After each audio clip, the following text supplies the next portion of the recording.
notre enseignement, c'est les clés, plusieurs, de la réussite pour cette année nouvelle. Parce qu'on a fêté bonne année, c'est bien, mais il faut voir comment faire pour réussir l'année qui vient de commencer. Parce que, et pas seulement cette année, mais le futur. Je pense que si tu ouvres tes oreilles, tu vas comprendre et ça pourra t'aider dans le futur et dans l'avenir. Comme on dit, les clés, c'est pour ouvrir de portes, on le sait tous. Et dans nos vies, on a plusieurs portes qu'on a besoin d'ouvrir pour accéder sur telle ou telle chose. C'est-à-dire que chacun a des ambitions, chacun a des objectifs qu'il veut atteindre. Et ces objectifs sont atteints quand on utilise la bonne clé dans une bonne porte. Donc, nous allons baser notre enseignement sur le livre de Juges 1. Mais ça, c'est la clé, parce que toutes les clés, nous allons trouver ça là-bas, sur cette histoire de Juges chapitre 1, à partir du verset 1. Et puis, nous allons descendre. On peut nous lire la première lecture, et comme ça, on va continuer. C'est la première lecture, on se tient debout. Que le nom de Jésus soit glorifié.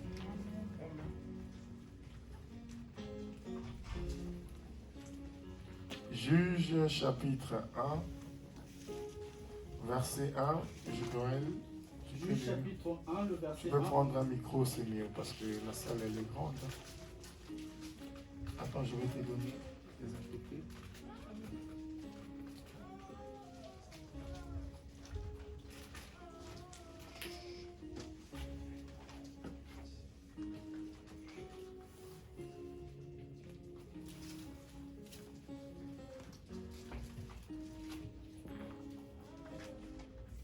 Chapitre 1, le verset 1, j'ai lu au nom de Jésus. Amen.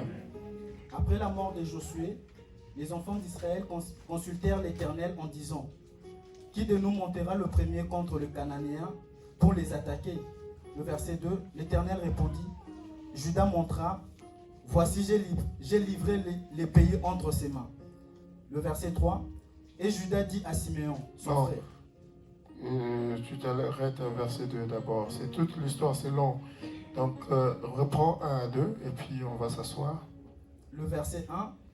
Après la mort de Josué, les enfants d'Israël consultèrent l'Éternel en disant: qui de nous montrera le premier contre les Cananéens pour les attaquer? Le verset 2. L'Éternel répondit: Judas montra, voici j'ai livré le pays entre ses mains. Amen.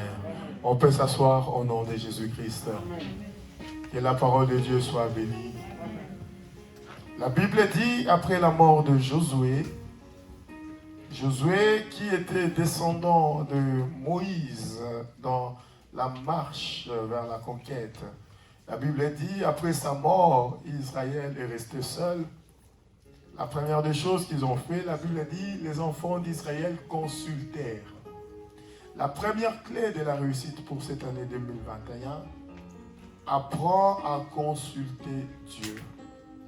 Tu ne peux pas conquérir, tu ne peux pas avancer, tu ne peux pas posséder, tu ne peux pas vivre la plénitude de la gloire de Dieu si tu n'apprends pas à consulter Dieu.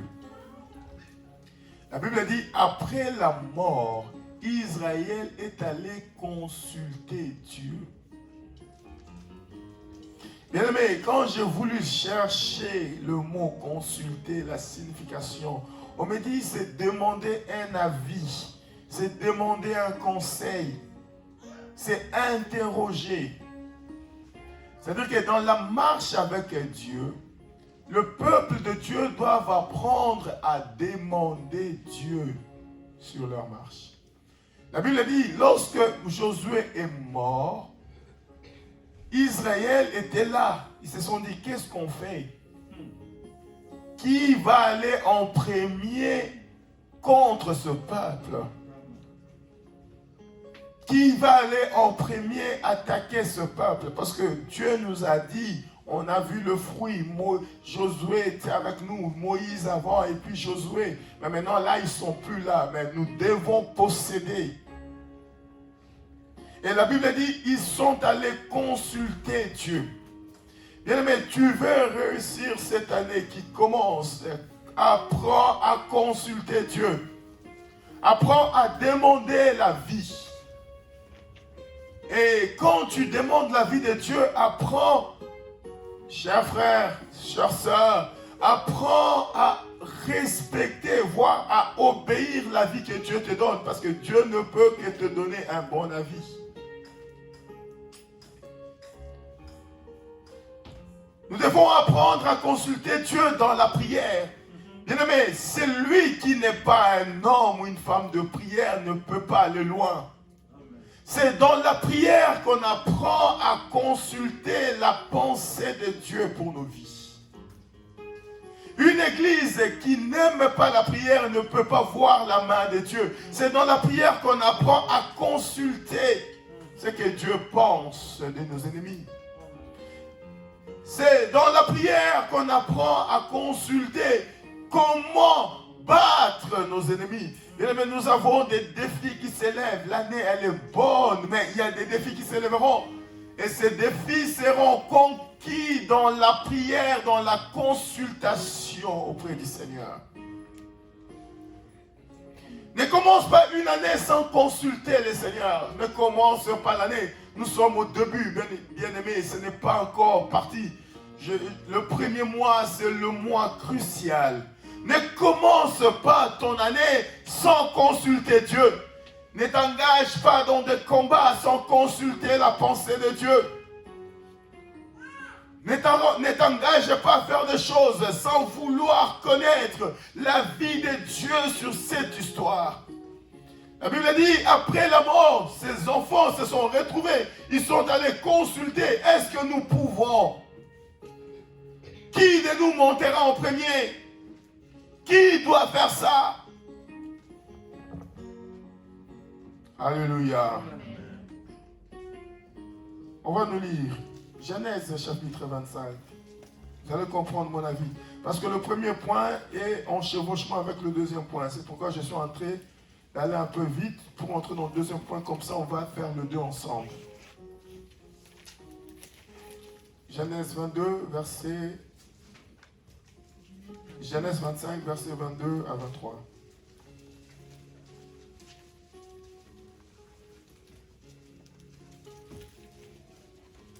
Genèse 25, le verset 22 à 23, j'ai lu au nom de Jésus. Amen. Les enfants s'est heurté dans son sein et elle dit, s'il en est ainsi, pourquoi suis-je enceinte? Elle alla consulter l'Éternel. Le verset 23, et l'Éternel lui dit, 2 nations sont dans ton ventre et 2 peuples se sépareront au sortir de tes entrailles. Un de ces peuples sera plus fort que l'autre et le plus grand sera assujetti au plus petit. Amen. La Bible dit, lorsque Isaac s'est marié à Rebecca, Isaac s'est marié à Rebecca à l'âge de 40 ans et Rebecca elle avait des difficultés à concevoir. La Bible dit, Isaac alla consulter Dieu dans la prière, il alla prier et Dieu a répondu à la prière d'Isaac et Rebecca tomba enceinte. Et dans cette grossesse, Rebecca a constaté que c'était une grossesse très difficile. Très difficile. Oui, parce que la Bible ne le dit pas. Pour qu'une femme arrive à aller consulter Dieu pour dire, mais pourquoi je suis tombée enceinte? C'est-à-dire que c'était une grossesse très difficile à porter.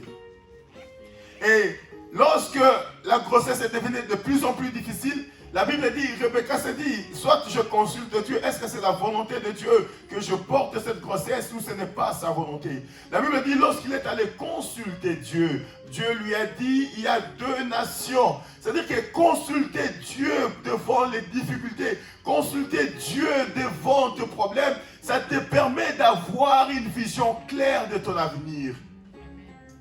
Consulter Dieu te permet d'éclaircir le champ qui au départ est flou. C'est-à-dire que Rebecca ne comprenait pas pourquoi la grossesse elle était difficile. Peut-être si c'était à nos jours, elle allait demander l'avortement. Parce que c'était très difficile difficile à porter comme grossesse parce qu'elle se pose la question de dire, mais pourquoi je suis tombée enceinte si je dois vivre une grossesse comme c'est celui-ci que je suis en train de porter? La Bible dit, elle est allée consulter Dieu pour savoir, mais pourquoi est-ce que cette grossesse vaut la peine d'être portée? Et c'est là qu'elle a compris que dans sa grossesse, il y avait déjà une guerre qui se menait au sein de son ventre.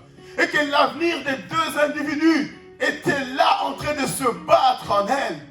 Elle a compris que la grossesse, elle était difficile parce qu'il y avait une guerre dans son sein.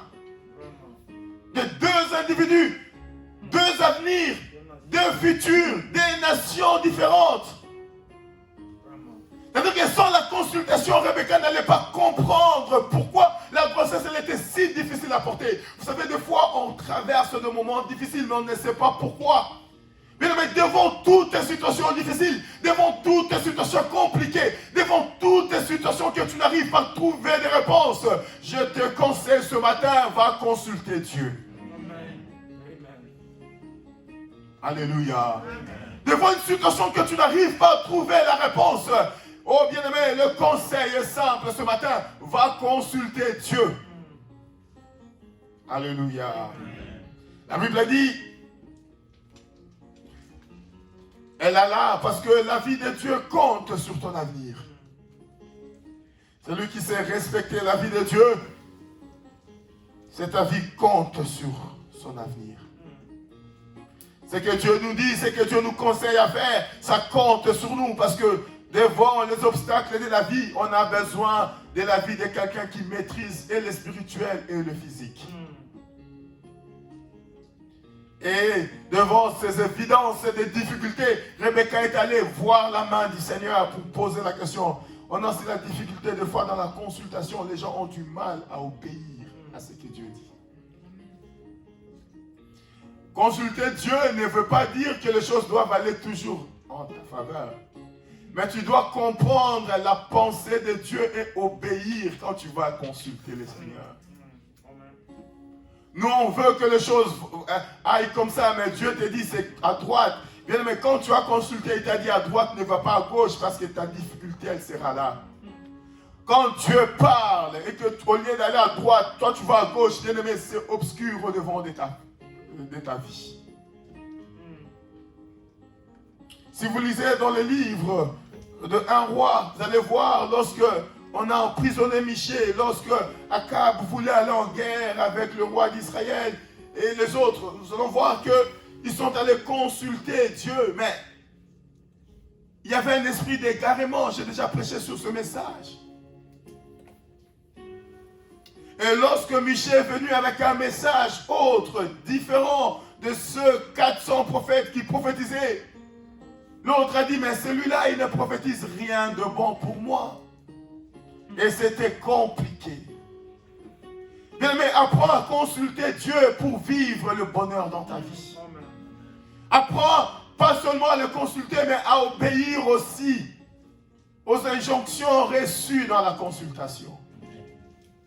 Dans le livre de Un roi, Dieu et Michée dit, je vois ce peuple se disperser, ils n'ont pas de roi. Et Michée dit, ne permets pas au peuple de monter, laisse-le rentrer chez eux. Mais le roi qui a écouté la parole, comme il y avait un esprit d'égarement, il n'a pas voulu écouter la voix de Michée. Mais quand on consulte Dieu, nous devons apprendre à obéir aux injonctions que Dieu nous donne. Bien aimé, tu veux vivre à la faveur de Dieu pour cette année 2021. Apprends à respecter la vie du Seigneur dans ta vie. Alléluia. Je mets entre parenthèses ce premier point, parce que ça s'échevauche, comme je l'ai dit, au deuxième point. Le deuxième point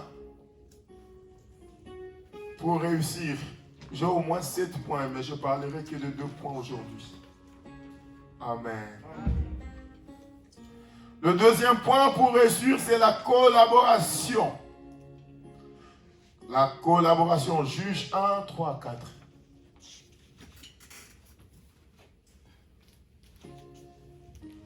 On peut nous lire Juge chapitre 1, versets 3 à 4.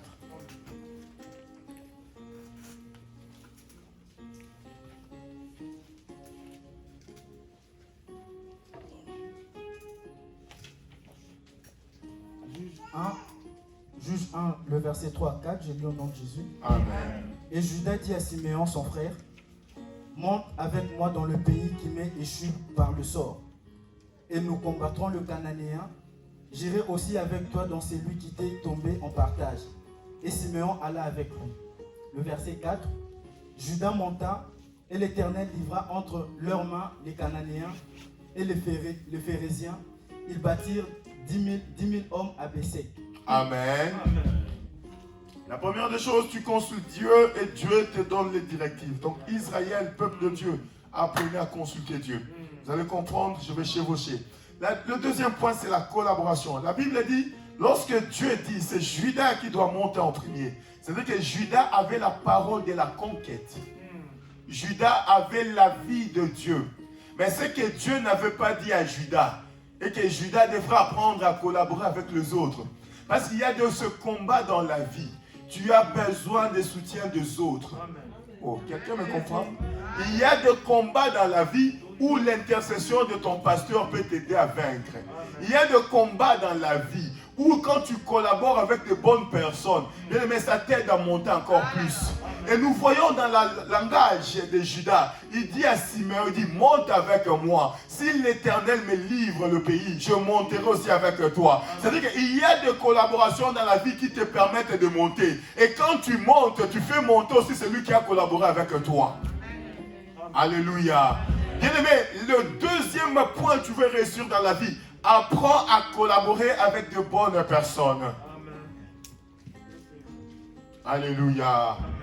Et j'aimerais parler sur la collaboration. Nous avons deux types de collaboration. Nous avons la collaboration, la première que je vais mettre l'accent, la collaboration avec Dieu, et la deuxième, c'est la collaboration avec les autres. C'est-à-dire que ce n'est pas parce que tu as consulté Dieu que tu collabores avec lui. Donc après la consultation, tu dois apprendre aussi à collaborer avec Dieu. Parce que Dieu fait la grande partie de ton bataille. C'est Dieu qui les livre. Oh, quelqu'un ne m'a pas compris. Bien, mais quand tu collabores avec Dieu, la plus grande partie de ton bataille, c'est Dieu qui va le livrer. Et Dieu te laissera le petite bataille pour que tu puisses te sentir aussi que tu as combattu. C'est-à-dire que tu dois apprendre à collaborer. Et collaborer avec Dieu nécessite la création d'une alliance. Bien-aimé, apprends à être en alliance avec Dieu. Apprends à être en alliance. Et un des moyens que Dieu nous donne pour créer l'alliance, c'est la création des autels. Apprends à élever les autels. Parce que dans les autels, il y a des combats que tu vas livrer. À cause de tes autels, tu sortiras vainqueur. Alléluia. Je suis en train de parler de choses. Tu vas voir, ça va aller ensemble. Mais c'est quoi un hôtel? Nous connaissons. Qui ne connaît pas? Comme ça, j'explique. Un hôtel. Soulevez la main, ce n'est pas un péché. Bon, les gens ne connaissent pas l'hôtel. Je vais expliquer un hôtel. Un hôtel, je vais donner d'abord la définition. C'est un lieu physique ou spirituel. Surtout dans l'ancien temps, c'était vraiment physique ou spirituel, où on arrivait à amener le sacrifice. Souvent, vous allez voir les hôtels. Les hôtels ont en général 4 choses. C'est-à-dire que nous avons la table où on peut sacrifier. On a plus ou moins 2 types d'hôtels. Il y a l'hôtel des sacrifices et l'hôtel de parfum. C'est-à-dire que dans les hôtels, il y a la table. Vous voyez, c'est comme une table de foire. Ici, on a plein. Notre tableau là, c'est pas grave. C'est-à-dire que c'est une table ou un rocher. Souvent, à l'époque, ils faisaient avec le rocher. C'est un rocher et à chaque extrémité, il y a 4 pieds. C'est-à-dire que le rocher principal qui était considéré comme la table, c'est sur cette table qu'on vient déposer un holocauste, un sacrifice. Et le pied servait de soutien et on offrait le sacrifice sur l'autel. Et le sacrifice, on l'offre souvent, je parle d'une manière générale. L'autel, c'est vraiment ce lieu spirituel où il y a un esprit qui doit agréer ce sacrifice. Donc, dans les esprits, ça peut être l'esprit de Dieu, comme ça peut être aussi les esprits maléfiques. C'est pourquoi vous allez voir dans beaucoup de familles, on a élevé des autels maléfiques. Et sur ces autels, ils ont sacrifié des choses. Et automatiquement, ces choses qu'ils ont sacrifiées, ces familles sont rentrées en alliance avec cet esprit-là. Ça veut dire que devant chaque autel, il y a un esprit qui agrée un sacrifice. Et l'esprit qui agrée le sacrifice rentre en contact en fonction de la prière que la personne a faite dans son autel. Est-ce que vous comprenez déjà? C'est pourquoi vous allez voir, le premier autel qui a été établi, c'était Caïn et Abel.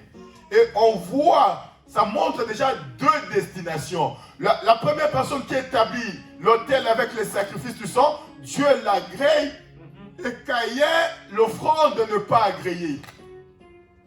Et vous voyez déjà dans le 2, il y a la jalousie qui naît dans l'autre pour venir tuer son frère. Croyant qu'en tuant son frère, il empêche la bénédiction de son frère. Or, c'est faux parce qu'au moment où Dieu agrée, Dieu agrée. C'est-à-dire que la mort physique de la personne ne change rien. C'est pourquoi vous allez voir, lorsqu'il tue Abel, Dieu vient redemander le sang d'Abel sur lui. C'est-à-dire que c'est lui qui pose l'autel que Dieu agrée. Dieu automatiquement combat pour toi. Alléluia. Alléluia. C'est-à-dire que l'autel, c'est un lieu de sacrifice.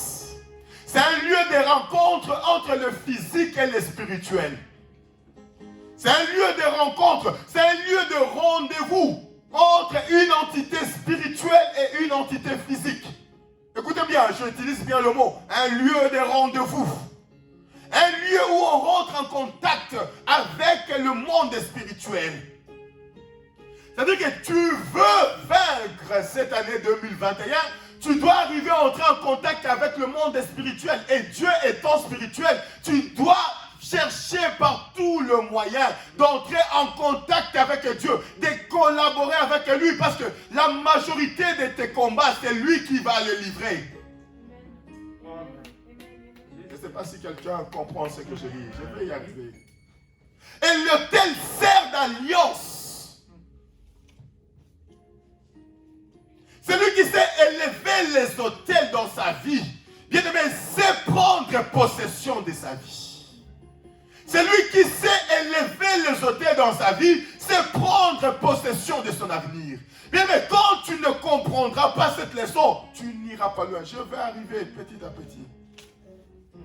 L'autel, c'est un lieu de combat, c'est un lieu de contrat que tu mets, que tu fais avec Dieu, que tu fais avec un monde spirituel. Pas seulement avec Dieu, forcément. Ça peut aussi être avec un monde spirituel. C'est pourquoi vous allez voir dans des familles où il y a la possession, où il y a l'esprit mauvais. C'est des familles où on a élevé des autels. Beaucoup d'autels. Avec les esprits qui rentrent en vigueur. Alléluia. Alléluia. Nous allons lire Juge 6. Nous allons voir un exemple typique et simple. Juge chapitre 6. C'est l'histoire de Gédéon. Nous n'allons pas tout lire ici parce que je n'ai pas le temps de tout lire. À la maison, vous allez tout lire. Nous, on va lire le verset 12, verset 13, jusqu'au verset 25. Donc 12 à 25. Tu lis calmement et puis on va voir.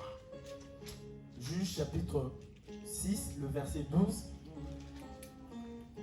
L'ange de l'Éternel lui apparut et lui dit: L'Éternel est avec toi, vaillant héros. Le verset 13. Gédéon lui dit: Ah, mon Seigneur, si l'Éternel est avec nous, pourquoi toutes ces choses nous sont-elles arrivées? Et où sont tous ces prodiges que nos pères nous racontent quand ils disent: L'Éternel ne nous a-t-il pas fait monter hors d'Égypte? Maintenant l'Éternel nous abandonne et il nous livre entre les mains des Madians. Le verset 14. L'Éternel se tourna vers lui et dit: Va avec la force que tu as et délivre Israël de la main des Madians. N'est-ce pas moi qui t'envoie? Le verset 15. Gédéon lui dit: Ah, mon Seigneur, avec quoi délivrerai-je Israël? Voici, ma famille est la plus pauvre en Manassé, et je suis le plus petit dans toute la maison de mon père.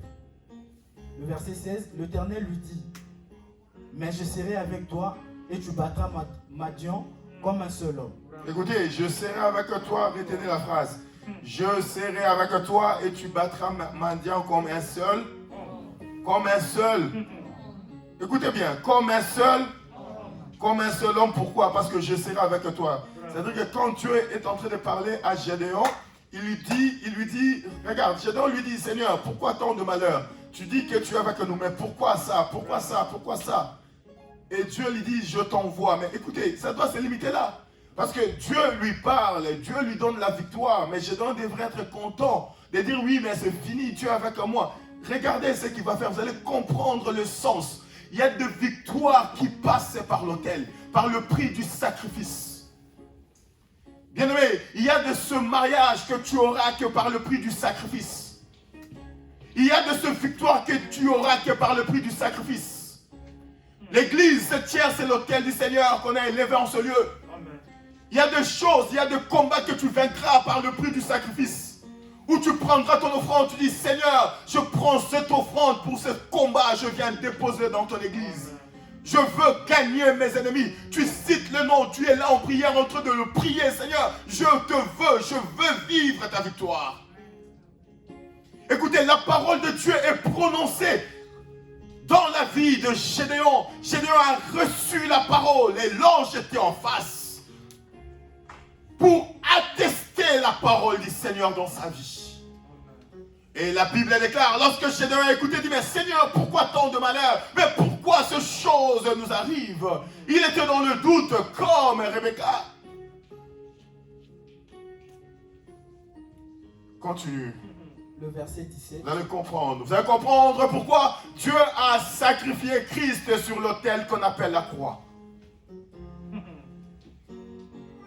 Il y a de ce combat, il y a de ce victoire où ça nécessite le sacrifice.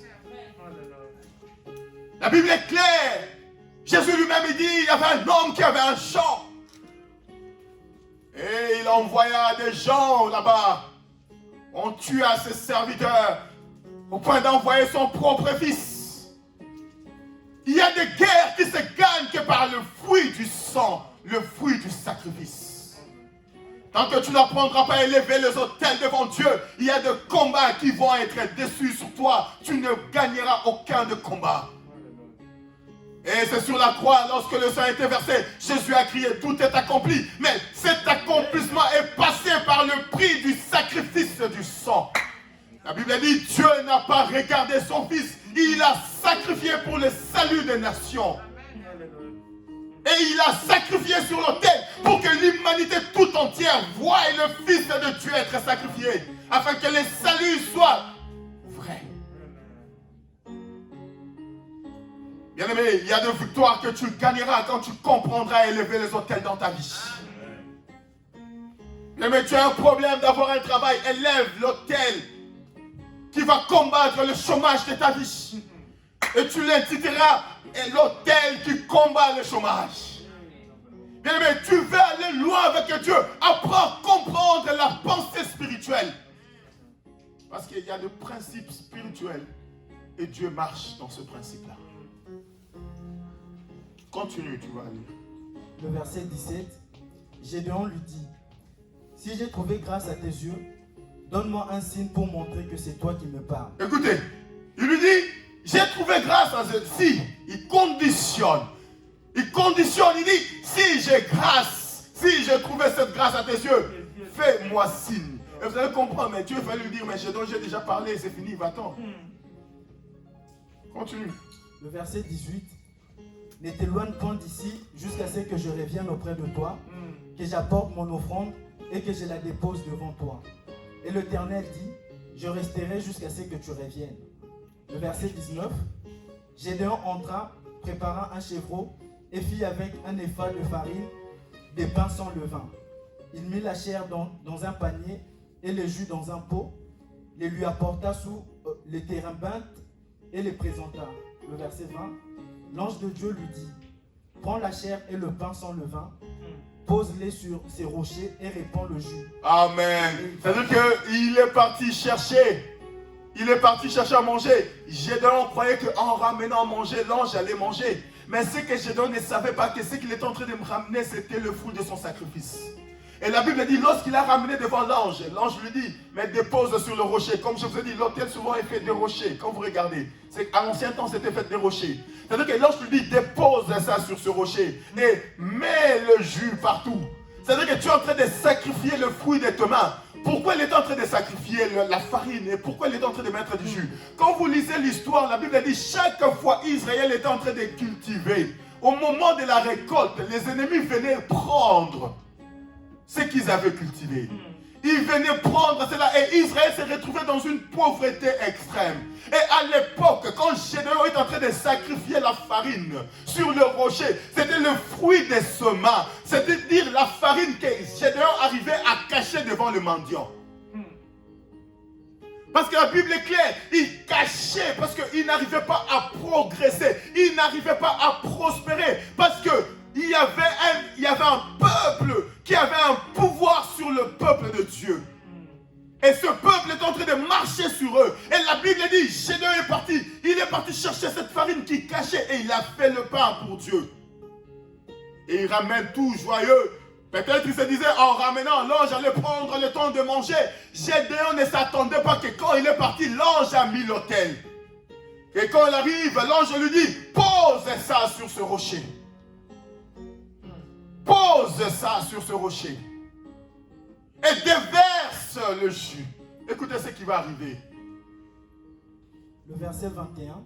L'ange de l'Éternel avança l'extrémité du bâton qu'il avait à la main et toucha la chair et le pain sans levain qui consuma la chair. Alors, et toucha la chair et le pain sans levain. Alors il s'éleva du rocher un feu qui consuma la chair et le pain sans levain. Et l'ange de l'Éternel disparut. Alléluia. C'est-à-dire que c'est lui qui élève l'autel devant Dieu. C'est celui qui est victorieux devant ses ennemis. Vous allez voir que par cet acte, Gédéon va prendre l'autorité. Parce que l'ange va lui dire, va détruire les autels qui ont été élevés dans la maison de ton père. Bien, mais tu veux aller loin dans cette année 2021. Commence et apprends à élever des autels qui seront tellement supérieurs qu'ils vont détruire les autels que ta famille a élevés contre toi. Amen. Alléluia. Bien, mais ils avaient les autels de Baal, mais ils étaient toujours prisonniers.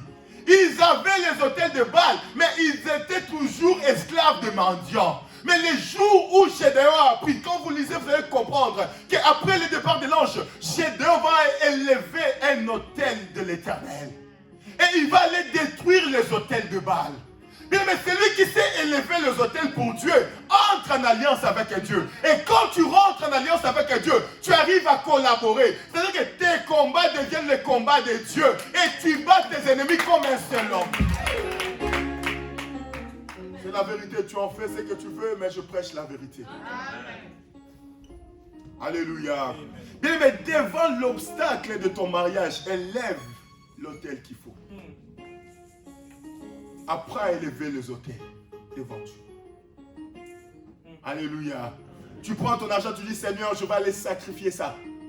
C'est tout ce que je peux gagner, mais Seigneur, je sacrifie ça pour une cause, parce que les autels, vous savez, vous allez comprendre. C'est pourquoi j'ai parlé sur un collabore, consulte Dieu et puis collabore. Et la première partie, tu collabores avec Dieu, ça va dans le sens de le consulter. Et quand tu le consultes, et quand Dieu parle, bien aimé, tu comprends la raison pourquoi Dieu a parlé. C'est pourquoi vous allez voir dans le monde spirituel, les gens qui sont dans le monde spirituel arrivent à sacrifier les autres, parce qu'ils ont compris ce principe.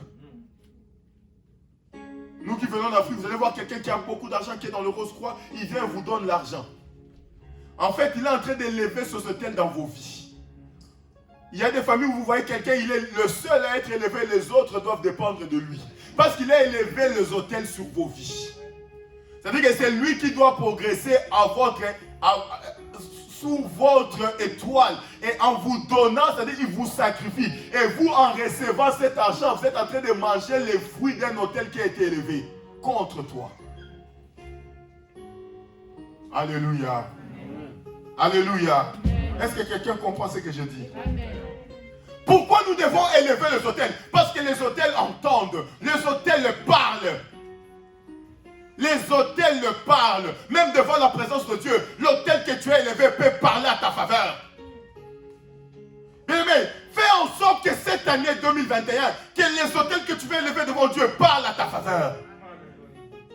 Fais en sorte que les autels que tu veux élever devant Dieu, que ces autels parlent à ta faveur. Apocalypse chapitre 16, verset 7. On peut lire 5 à 7, mais nous on va lire 7.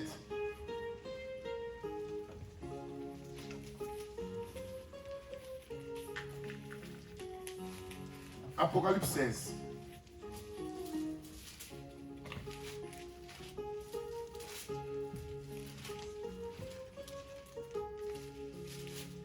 Apocalypse 16, le verset 7. J'ai lu au nom de Jésus.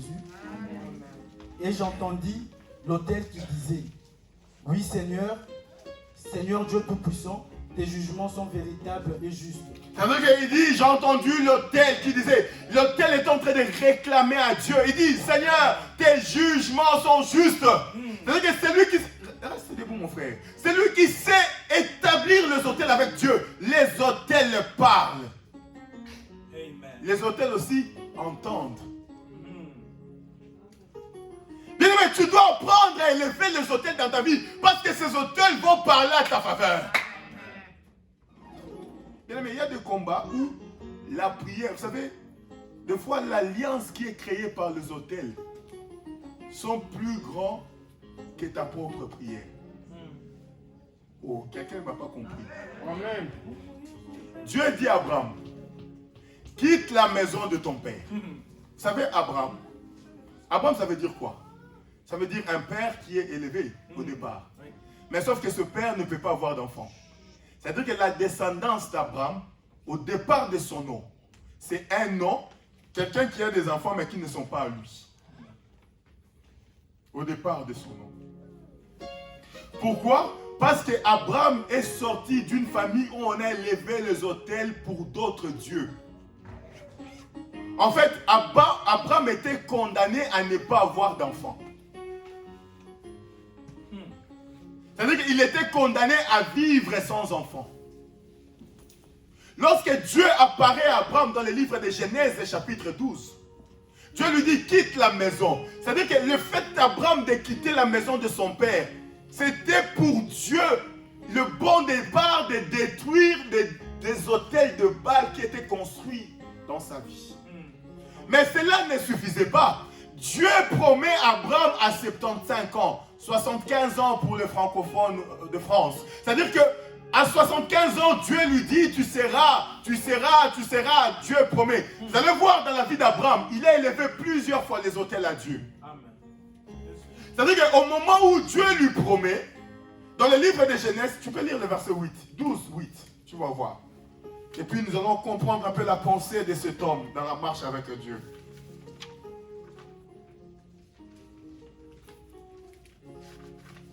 Genèse 12. Verset 8.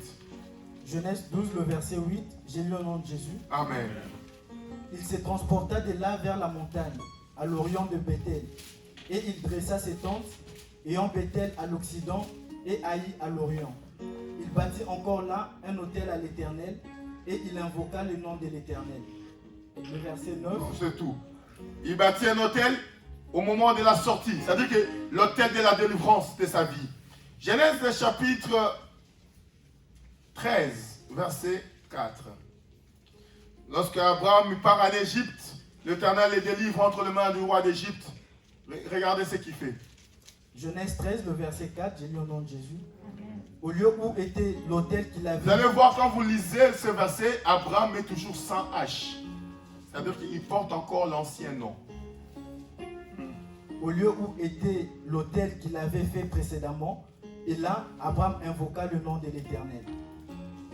Le verset 5. Non, saute, verset 18. Le verset 18. Abraham leva ses tentes et vint habiter parmi le chêne des Mamré, qui sont près d'Hébron.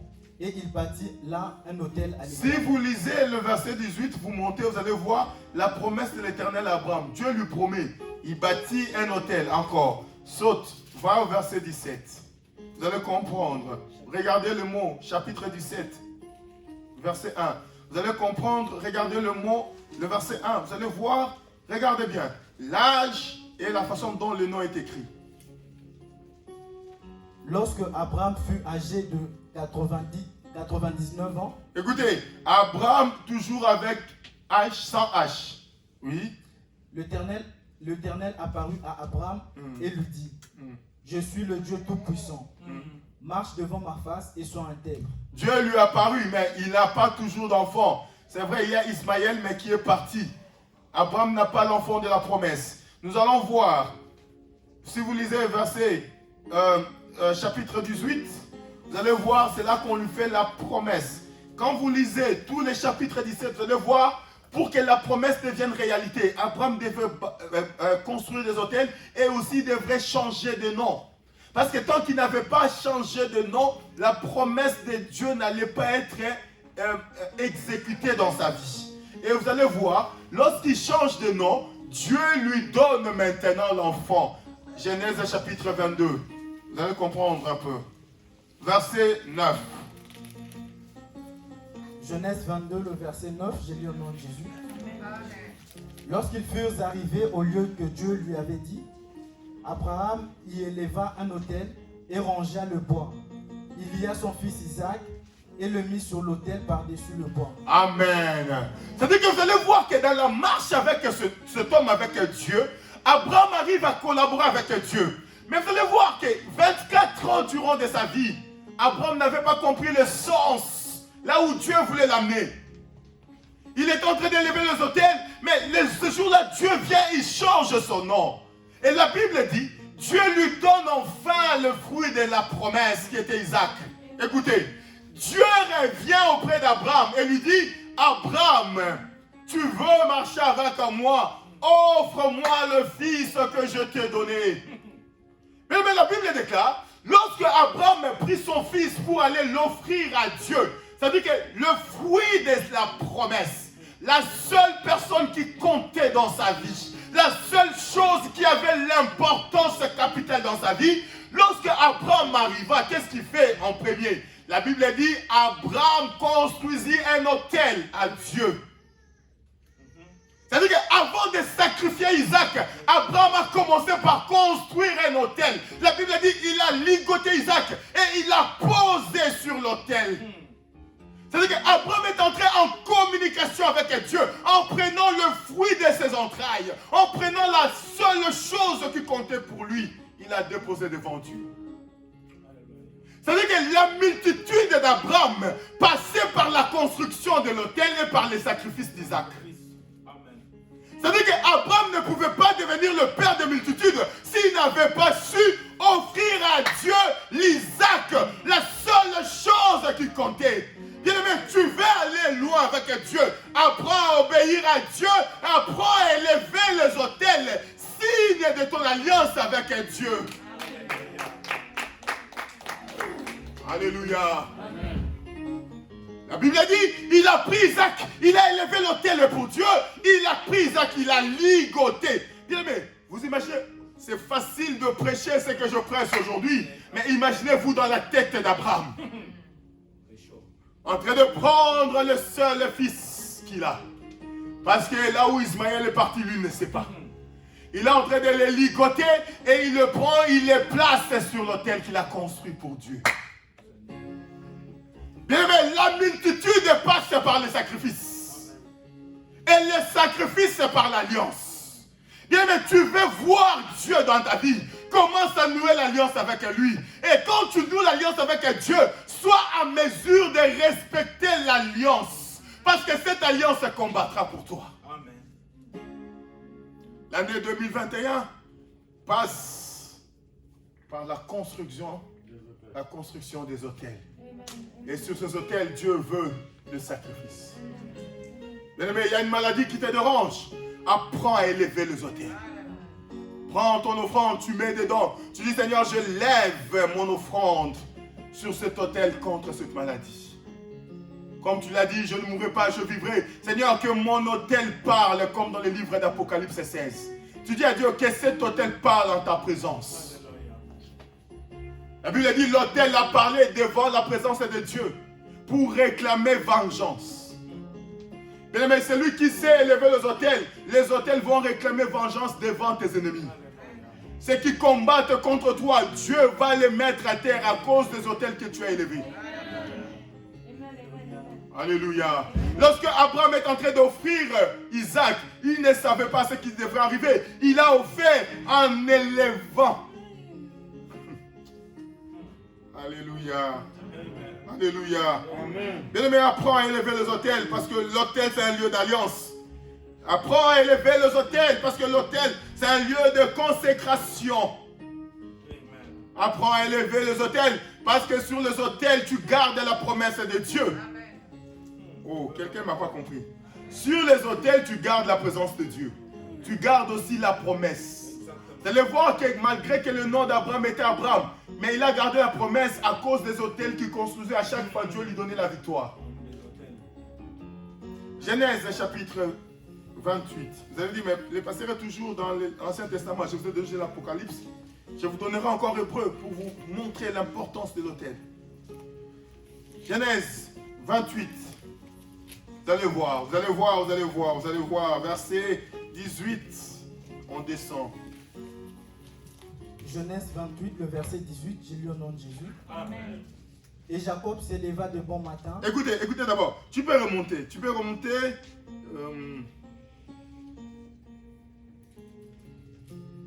Oh, tu peux remonter. On peut remonter où? Remonte un peu verset 10. Le verset 10. Jacob partit de Beersheba et s'en alla à Charan. Il arriva dans un lieu où il passa la nuit, car le soleil était couché. Il y prit une pierre dont il fit son chevet, et il se coucha dans ces lieux-là. Le verset 12. Il eut un songe, et voici une échelle était appuyée sur la terre, et son sommet touchait le ciel. Et voici les anges de Dieu montaient et descendaient par cette échelle. Le verset 13. Et voici, l'Éternel s'est tenu au-dessus d'elle, et il dit, je suis l'Éternel, le Dieu d'Abraham, ton père, et le Dieu d'Isaac. La terre sur laquelle tu es couché, je la donnerai à toi et à ta postérité. Le verset 14. Ta postérité sera comme la poussière de la terre. Tu t'étendras à l'Occident et à l'Orient, au septentrion et au midi. Et toutes les familles de la terre seront bénies en toi et en ta postérité. Le verset 15. Voici, je suis avec toi. Je te garderai partout où tu iras. Et je te ramènerai dans ces pays. Car je ne t'abandonnerai point, que je n'ai exécuté ce que je te dis. Le verset 16. Jacob s'éveilla de son sommeil et il dit, certainement l'Éternel est en ces lieux, et moi je ne le savais pas. Le verset 17. Il eut peur et dit, que ce lieu est redoutable. C'est ici la maison de Dieu, c'est ici la porte des cieux. Le verset 18. Et Jacob se leva de bon matin, il prit la pierre dont il avait fait son chevet, il l'adressa pour monument et il versa de l'huile sur son sommet. Le verset 19. Il donna à ce lieu le nom de Bethel, mais la ville s'appelait auparavant Luz. Le verset 20. Jacob fit un vœu en disant, si Dieu est avec moi et me garde pendant ces voyages que je fais, s'il me donne du pain à manger et des habits pour me vêtir, et si je retourne en paix à la maison de mon père, alors l'Éternel sera mon Dieu. Amen. Amen. La Bible dit, Jacob est en train de fuir son frère. Il est en train d'aller dans un autre contrée. Et sur la route, la Bible dit, Dieu vient à la rencontre de Jacob. J'aimerais dire à une personne aujourd'hui, rencontrer Dieu ne suffit pas. Il y a des efforts que tu dois fournir après ta rencontre avec Dieu. Même si Dieu ne te le dit pas, mais quelque chose te monte à cœur. Toute personne qui a rencontré Dieu, Dieu lui dit toujours des choses à faire après. Comme Gédéon aussi. La Bible dit, lorsqu'il a vu les anges monter et descendre, il dit, certainement Dieu était en ce lieu. La Bible dit, Jacob a monté un autel en ce lieu. Il a versé l'huile. Et c'est là qu'il a commencé à dire à Dieu, si tu me gardes, là où je pars et que je reviens en paix. Si tu me donnes à manger et à boire. Il a commencé à parler à l'autel qu'il avait construit. Tu seras mon Dieu. Qu'est-ce que j'aimerais dire à un homme, à une femme ce matin? Et que l'autel permet de conserver la promesse de Dieu dans ta vie. Quels que soient les défis que tu vas rencontrer dans le futur, mais l'autel que tu as élevé conserve la promesse. Aucun homme n'aura le droit sur la promesse tant que l'autel de Dieu est élevé. Et comme vous allez regarder la vie de Jacob, c'est une vie qu'il a rencontré beaucoup de difficultés, mais Dieu était là. Dieu a conservé la vie de Jacob à cause de l'autel. Alléluia. Dieu a conservé la vie de Jacob à cause de l'autel. Bien-aimé, chrétien ne suffit pas. Venir à l'église ne suffit pas. Venir consulter Dieu ne suffit pas. Apprenons à élever les autels. Nous sortons de famille, nous sortons des endroits où des autels ont été élevés contre nous. Il n'y a que les autels de Dieu pour combattre la malédiction de nos pères. Vous allez voir, lorsque Dieu dit à Abraham de sortir, Abraham a commencé par bâtir le premier autel à sa sortie. Il n'a pas attendu que son nom soit changé, mais il a bâti l'autel de la sortie. À chaque événement, un autel. Mais tu veux vivre à la main de Dieu, apprends à élever des autels devant Dieu. Apprends à élever, à donner des noms à tes autels. C'est seulement ainsi que tu diras à Dieu, Seigneur, souviens-toi de l'autel que j'ai élevé. Quand vous regardez souvent dans les hôtels que les enfants de Dieu ont bâtis dans la Bible, on vous dit ces lieux existent jusqu'au jour d'aujourd'hui. C'est-à-dire que tant que l'autel est élevé, la promesse, l'alliance, elle est là. Même si toi tu n'es pas là, tes descendants profitent de l'alliance. Abraham n'est plus là, mais ses descendants profitent de l'alliance. Il dit, je rendrai ton nom grand. Aujourd'hui, les Juifs sont grands partout dans le monde. L'alliance existe et persiste tant que l'autel est élevé. Bien-aimé, l'autel te combat tes ennemis et te permet d'entrer dans la promesse. Conserve ta promesse devant les difficultés de la vie. Alléluia. Alléluia. Vous savez, cette femme où tout le monde avait dénigré, la Bible dit, cette femme prostituée, elle a pris un parfum d'une très grande valeur. Elle est venue avec ce parfum auprès de Christ. Elle a élevé Christ. Christ, le pied de Christ ont servi d'autel. Elle a brisé ce parfum sous le pied de Christ. Oh, pendant que Judas était rempli de haine à cause de l'autel que cette femme élevait, Dieu a dit son nom restera à jamais. Et son nom est resté de génération en génération. Mais apprends à élever des autels. Apprends à briser de parfums de bonne odeur auprès de Dieu. Apprends à élever Jésus. À briser sous ses pieds de parfums de bonne odeur. Mais la bénédiction passe par là. Elle passe aussi par là. Bien-aimés, je suis en train de vous prêcher des choses. Apprenons à élever les autels. Toi qui as une maladie incurable, apprends à élever les autels. Dis à Dieu, je lève l'autel de ma maladie chronique. Je veux qu'elle se brise en ton nom. Alléluia. Toi qui cherches le mariage, apprends à élever l'autel. Seigneur, je brise ce lien. Je veux un homme bien par rapport à la promesse. Tu m'as promis. Ce n'est pas parce qu'on t'a promis que tu es interdit d'élever les autels. D'ailleurs, quand on t'a promis, c'est là que tu dois élever les autels. Toutes les personnes que Dieu a promises ont élevé les autels pour confirmer la promesse du Seigneur. Et d'ailleurs, les autels étaient pour eux un moyen de savoir que Dieu, c'est Dieu qui a parlé. Quand vous regardez chez toi, il dit, pour savoir que c'est toi, permets que j'aille et quand je reviendrai, que tu sois là. C'est-à-dire que je dois partir avec l'esprit de sacrifice. Tu ne peux pas vouloir des choses à Dieu sans sacrifice. La collaboration avec Dieu passe par le sacrifice. Parce que Dieu ne pourra briser les autres autels que par d'autres autels que toi tu auras construits. C'est-à-dire que Isaac prendra même le langage spirituel au moment où tu la poseras sur l'autel. Yes. La conception d'Isaac change en devenant la promesse spirituelle. Le moment où Abraham prend Isaac physique et la pose sur l'autel. Automatiquement, Isaac n'est plus Isaac charnel. Isaac est devenu fils spirituel, fils de la promesse. Alléluia. Et à jamais, Dieu, partout il passe, il dit, je suis le Dieu d'Abraham, je suis le Dieu d'Isaac. Le Dieu d'Isaac. Le Dieu d'Isaac. C'est-à-dire que ce fils de la promesse, je suis le Dieu d'Isaac. Cet Isaac qu'on m'a donné, je suis son Dieu. Parce qu'Isaac m'appartient. Isaac c'est mon sacrifice. Isaac m'a été donné. Je suis le Dieu d'Isaac. Et Dieu confirmait sa parole en disant, je suis le Dieu d'Isaac.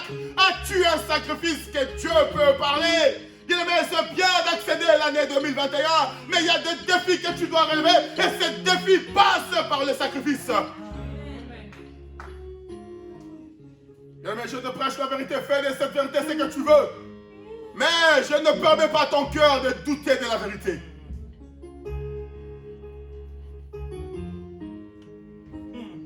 On veut aller loin, collabore avec Dieu. La collaboration, il y a des exigences que l'autre partie veut. Et parmi les exigences, Dieu veut qu'on élève sur l'autel. Signe de l'alliance. Lui-même, Dieu, il ne s'est pas renié. Hébreux chapitre 9. Dieu ne s'est pas renié. Il n'est pas passé outre parce qu'il voulait établir une alliance avec les hommes. Dieu n'est pas passé outre. Hébreux chapitre 9. Ouvrons nos Bibles. Et là, le nom de Jésus soit béni. Amen. Alléluia. Amen. Alléluia. Amen. Quand Dieu parle de l'alliance, une alliance, la nouvelle, elle remplace la sienne, mais ça passe que par le prix du sacrifice et par l'autel. À partir du verset 16. Hébreux chapitre 9, le verset 16, j'ai lu au nom de Jésus. Amen. Car là où il y a un testament, il est nécessaire que la mort du testateur soit constatée. C'est-à-dire que là où il y a le testament, il faut que la mort soit constatée. C'est-à-dire que là où il y a la promesse, il faut que le sacrifice soit constaté. On ne peut pas parler de la promesse s'il n'y a pas le... Bien aimé, tu ne peux pas accéder. Tu ne peux pas accéder à la promesse du testateur tant que le testateur est vivant. Apprends à tuer le testateur pour accéder à la promesse du testament. Et cela passe par l'autel et par le sacrifice. Et la Bible est claire. La Bible dit, tant que celui qui a promis est vivant, tu ne pourras pas. Il faut qu'il y ait mort du testateur pour que tu puisses entrer dans la promesse. Parce que c'est quoi un testament? C'est une promesse de te léguer des choses si je ne suis plus là. Tant que je suis en vie, tu ne peux pas. Alléluia. Continue. Le verset 17. Un testament, en effet, n'est valable qu'en cas de mort, puisqu'il n'a aucune force tant que le testateur vit. Le verset 18. Voilà pourquoi c'est avec du sang que même la première alliance fut inaugurée. Écoutez, c'est avec du sang que la première alliance fut inaugurée. C'est-à-dire qu'il y a eu mort. Il y a eu sacrifice sur l'autel. Tu ne peux pas dire à Dieu que Seigneur, je suis en alliance avec toi s'il n'y a pas ça. Ça, c'est dans le livre d'Hébreux. Continue. Le verset 19. Moïse, après avoir prononcé devant tout le peuple tous les commandements de la loi, prit le sang de veau et des boucs avec de l'eau, de la laine écarlate et des lysopes. Et il fit l'aspersion sur le livre lui-même et sur tout le peuple en disant, ceci est le sang de l'alliance que Dieu a ordonné pour vous. Le verset 21. Il fit pareillement l'aspersion avec le sang sur le tabernacle et sur tous les ustensiles de culte. Le verset 22. Et presque tout, d'après la loi, est purifié avec du sang, et sans effusion du sang, il n'y a point de pardon. Le verset 23. Il était donc nécessaire, puisque les images des choses qui sont dans le ciel devaient être purifiées, de cette manière que les choses célestes elles-mêmes le fussent par des sacrifices plus excellents que ceux-là. Le verset 24. Car Christ... Écoutez, Là, je mets l'accent sur ça. Lis ça lentement. Le verset 23. 24. Le verset 24. Car Christ n'est pas entré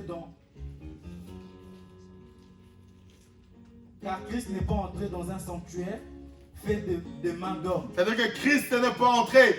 Il ne s'est pas posé sur un sanctuaire, sur un autel fait d'hommes. En imitation du véritable. Mais il est entré dans le ciel même, afin de comparaître maintenant pour nous devant la face de Dieu. Écoutez, Christ lui-même a été mis sur l'autel afin de comparaître. Je vous ai dit, l'autel le parle. Que le fruit de ce sacrifice puisse parler devant Dieu. C'est-à-dire qu'il a accepté d'être le fruit, l'image d'Isaac. Comme Abraham avait offert Isaac. Dieu ne s'est pas limité aussi, il a offert Christ. La Bible dit, il a donné son fils unique, le fils bien-aimé. Jésus-Christ était le seul qui est sorti du sein de notre Dieu. Ce fils unique qui avait de l'importance rempli de gloire. Mais Dieu a préféré le sacrifier sur un autel.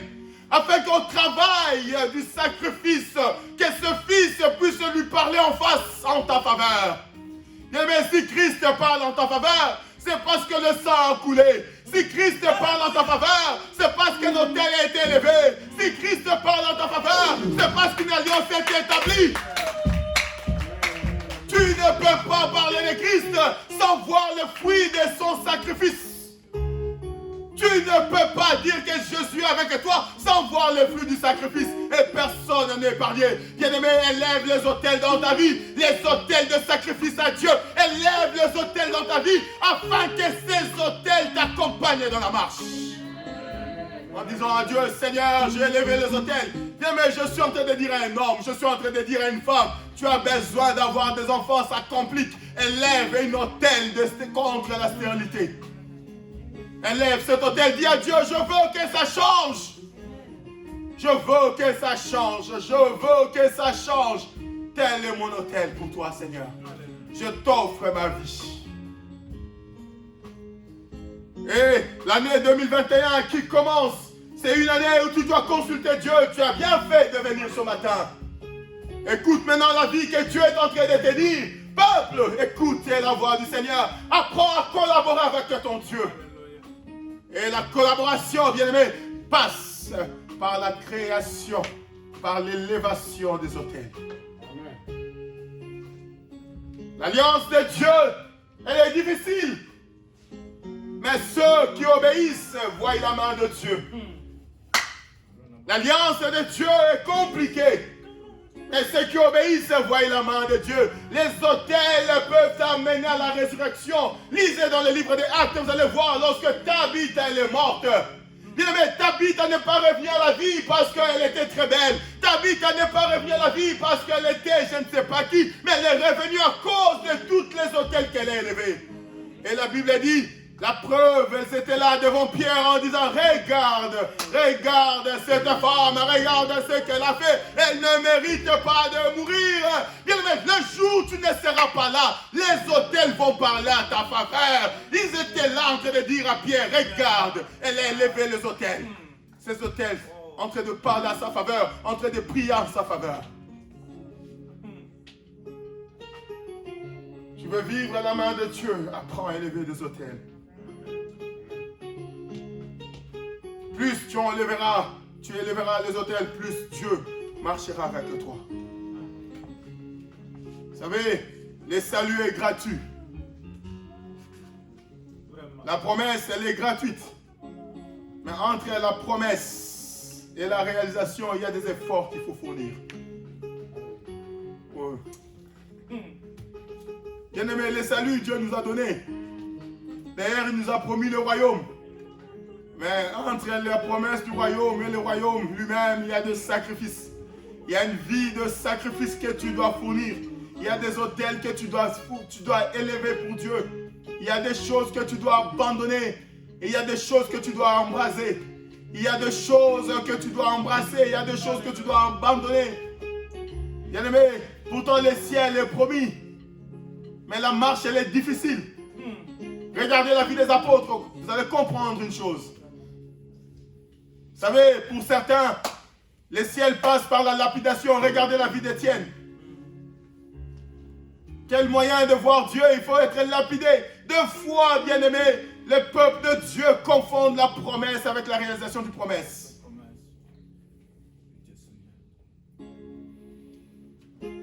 Alléluia. Le monde est régi par des règles spirituelles. Le physique obéit aux règles spirituelles. L'influence spirituelle prend le dessus sur le physique. Et pour vivre la main de Dieu dans ta vie, comprends ces choses. Elle va dire, mais Dieu n'a pas besoin d'argent. Mais qu'est-ce que Jésus faisait pour regarder dans le temple quand les gens donnaient les offrandes? Et il va dire après avoir donné, il dit, mais celle-là, elle a donné plus parce qu'elle a donné le fruit du sacrifice. Vous avez donné le superflu. Ça n'a pas pesé dans vos cœurs. Elle a donné plus. Mais tu veux vivre à la main de Dieu, ça passe par le sacrifice. Élie devant la veuve de Serta, la Bible dit, lorsqu'elle y arrive, elle dit que je mange d'abord, que moi je mange d'abord. Imaginez-vous un instant que cette femme dise non à Élie. Le miracle n'allait pas se produire. Mais apprends à obéir au prix de ta souffrance. Apprends à obéir à Dieu, même si ça te fait mal. Apprends à donner, à élever des autels à Dieu, même si ça te coûte quelque chose. Parce que derrière ce que Dieu te demande, il y a l'accomplissement de quelque chose. Dieu ne demande jamais rien pour rien. Dieu, quand il demande, c'est pour bénir. Oh bien, mais lorsque Isaac a voulu bénir ses enfants, il fallait qu'il bénisse ses enfants simplement. Il a dit à ses enfants, que je mange d'abord, élevez d'abord un autel devant ma présence. Fais-moi manger si tu veux voir ma bénédiction. Quand on regarde, on a l'impression de dire, mais est-ce qu'il est en train de vendre la bénédiction? Mais non. Et vous allez voir, Jacob a tout fait pour entrer. Il a même mis la peau de l'animal sur lui. Il a pris les vêtements de ses frères pour se faire passer pour son frère. Afin de saisir ce que le Père voulait dire dans sa bouche. Et regardez, lorsque Esaü vient après, son père lui dit, mais je l'ai déjà béni, c'est fini, c'est parti. J'ai déjà prononcé des choses. Et vous allez voir, quand cet homme est en train de fuir, il rencontre Dieu dans sa fuite. Comment se fait-il un homme qui a volé peut rencontrer Dieu? Aïe, aïe, aïe, aïe, aïe, aïe. Un homme qui a volé rencontre Dieu. Dieu lui dit, je suis là avec toi. Je suis avec toi. Bien-aimé, tu veux vivre à la main de Dieu. Apprends. Apprends. Que 2021 ne soit pas comme 2020. Tu ne verras rien. La profondeur appelle la profondeur. Plus tu as des autels, plus l'alliance avec Dieu s'élève. Et plus ces alliances s'élèvent, plus le miracle t'accompagne. Un homme qui est en alliance avec Dieu, Dieu se souvient. Il y a des moments où tu manques les paroles, mais les autels parlent à ta faveur. Il y a des moments où tu manques la parole, mais tu dis à Dieu, souviens-toi. Et les autels parlent à ta faveur. Bien-aimé, il est temps d'entrer en alliance avec Dieu. Bien-aimé, Dieu veut te voir en alliance. Et son alliance passe aussi par les autels des sacrifices. C'est bien de prier, mais ça passe aussi par les autels des sacrifices. Bien-aimé, pour l'avenir de tes enfants, ça passe aussi par les autels des sacrifices. Bien-aimé, pour l'avenir de ton travail, ça passe aussi par les autels des sacrifices. Pour la promotion que tu cherches, ça passe aussi par les autels des sacrifices. Pour la conquête, ça passe aussi par les autels des sacrifices. Dieu n'élève jamais s'il n'a pas d'intérêt. Vous savez, j'ai appris à donner. J'ai appris à donner et à donner très facilement. Je dis toujours à ma femme, ce qu'on donne, on va le récupérer. Vous savez, le peuple de Dieu, vous avez ramené l'argent d'Action des Grâces le dimanche. J'ai pris la moitié de cet argent, j'ai donné à Dieu, à l'église. Et j'ai pris l'autre moitié, j'ai donné aux serviteurs de Dieu. Et tout ce qui a été donné dimanche, j'ai récupéré que 10 €. Pourquoi? Parce que je me suis dit, nous devons apprendre à donner à Dieu, à sacrifier le fruit de notre travail. Parce que la bénédiction que nous cherchons passe par là. Amen. Bien aimé, il y avait un homme, le 31, un de mes amis du Congo, il m'a envoyé un message, ça a marqué, ça a bouleversé ma vie. Il m'a dit, homme de Dieu, je viens juste de finir de prier. Quand je finis de prier, je pensais à toi. Comme tu le sais, je traverse des moments très difficiles. C'est vrai, j'ai eu le travail. Mais comme je suis fonctionnaire de l'État, comme ici chez nous, tu sais, ça prend un peu un temps pour qu'on t'aligne dans le fiche de paye. Ça, c'est son message que je suis en train de dire. Et puis, il m'a dit, mais ce qui est formidable dans tout ça, je mange. Ça, je ne peux pas me plaindre. Le Seigneur me donne à manger. Il continue, il dit, tu sais, malgré les difficultés que j'ai, si j'étais appelé, c'est parce que j'aimerais que pour la fête de fin d'année, que je puisse avoir à manger avec tes enfants qui sont ici, le temps que les portes s'ouvrent.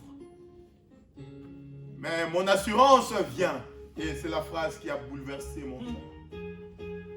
Il me dit, mon assurance vient parce que Dieu ne s'est pas fatigué de moi.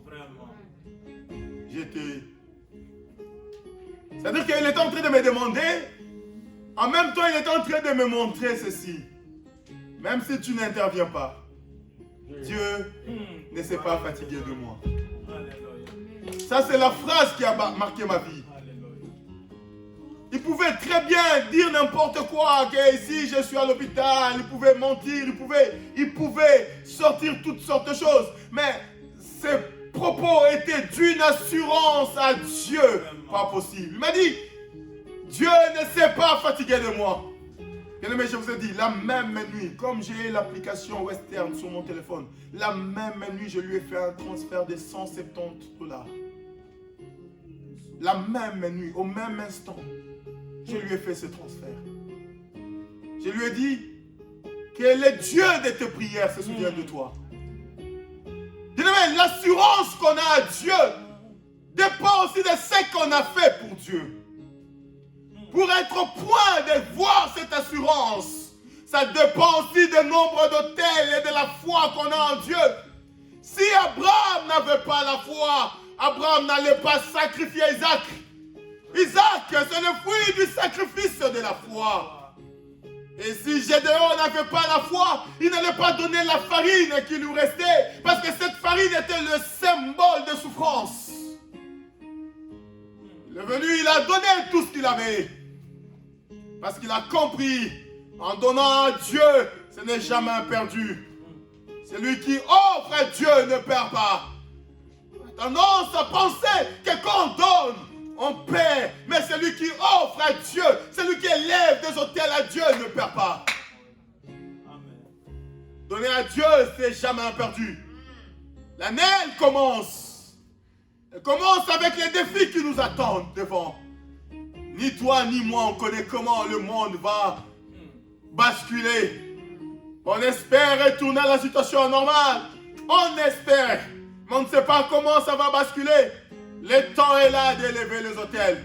Même à ton absence, Isaac va profiter. Même à l'absence d'Isaac, Jacob va profiter. Même à l'absence de Jacob, Joseph va profiter. Même à l'absence de Moïse va profiter. Même à l'absence de Moïse, Josué va profiter. Même à l'absence de Josué, Judas va profiter. La Bible dit, Judas consulte l'Éternel. Dieu dit, Judas monte, va à la conquête.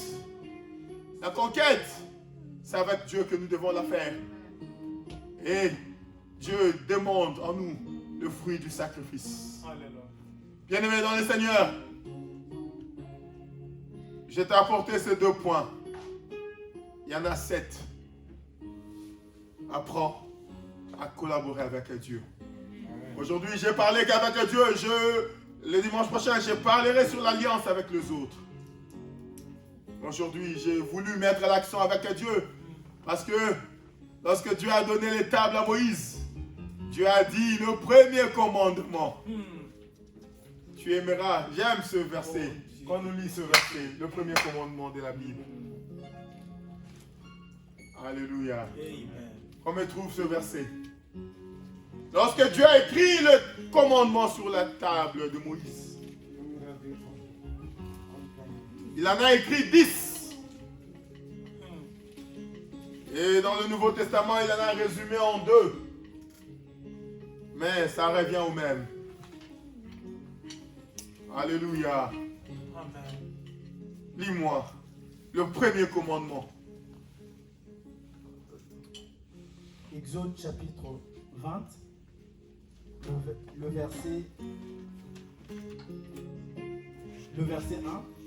Alors Dieu prononça toutes ces paroles en disant: Je suis l'Éternel, ton Dieu, qui t'ai fait sortir du pays d'Égypte, de la maison de la servitude. Amen. Tu n'auras pas d'autre Dieu devant ma face. Amen. Tu ne feras point d'image taillée, ni de représentation quelconque des choses qui sont en haut dans le ciel et qui sont en bas sur la terre. Amen. Et qui sont dans le zoo plus bas que la terre. Tu ne te prosterneras point devant elles et tu ne les serviras point. Car moi, l'Éternel, ton Dieu, je suis un Dieu jaloux qui punit l'iniquité des pères sur les enfants jusqu'à la 3e et la 4e génération de ceux qui me haïssent, et qui fait miséricorde jusqu'à 1000 générations de ceux qui m'aiment et qui gardent mes commandements. Le verset 7. Tu ne prendras point le nom de l'Éternel, ton Dieu, en vain. Cherchez-moi le verset où il dit: Tu aimeras ton Dieu de tout ton cœur.